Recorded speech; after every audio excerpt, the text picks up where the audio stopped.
আবারও নিয়ে চলে এলাম একটা মিনি ব্লগ। আজকে বানাবো লাউ পাতা বাটা। তো এখানে কচি কচি লাউ পাতাগুলোকে বেছে ধুয়ে নিয়েছি, এখন এগুলোকে কেটে নিই। তো দেখো এগুলোকে একটু কুচি করে কেটে নিচ্ছি যাতে পেস্ট করতে সুবিধা হয়।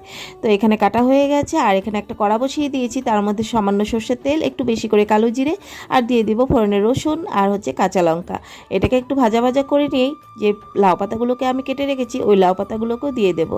তো দেখো লাউ পাতাগুলোকে দিয়ে একটু নুন দিয়ে দিলাম যাতে একটুখানি কমে একটুখানি হয়ে যায়, তাই একটু নুন দিয়ে দিলাম। আর এখানে দেখো নুন দিয়ে দেওয়ার পরে এখানে লাউ পাতা থেকে জলও বেরিয়ে গেছে, আর লাউ পাতা একটুখানি হয়ে গেছে জল সমেত। আমি লাউ পাতাটা নামিয়ে নিয়ে ঠান্ডা করে নেব। এটাকে দেখো এখন ঠান্ডা করে নিয়ে তারপর আমি পেস্ট করে নেব। আর এখানে আমি দিয়ে দিলাম মিক্সিতে লাউ পাতাগুলো, আর এখানে সুন্দর আমার পেস্ট হয়ে গেছে। যদি একটুখানি জল কম হয় একটু জল নিয়ে পেস্ট করতে পারো তোমরা। আর এখানে নুন আর একটু বেশি করে সর্ষের তেল দিয়ে হয়ে গেল আমার লাউ পাতা বাটা। আর এটা গরম গরম ভাতের সঙ্গে এই লাউ পাতা বাটা যদি থাকে আর কিছুই লাগবে না। যদি মিনি ব্লগটা ভালো লেগে থাকে একটা করে লাইক করে চ্যানেলটাকে সাবস্ক্রাইব করে পাশে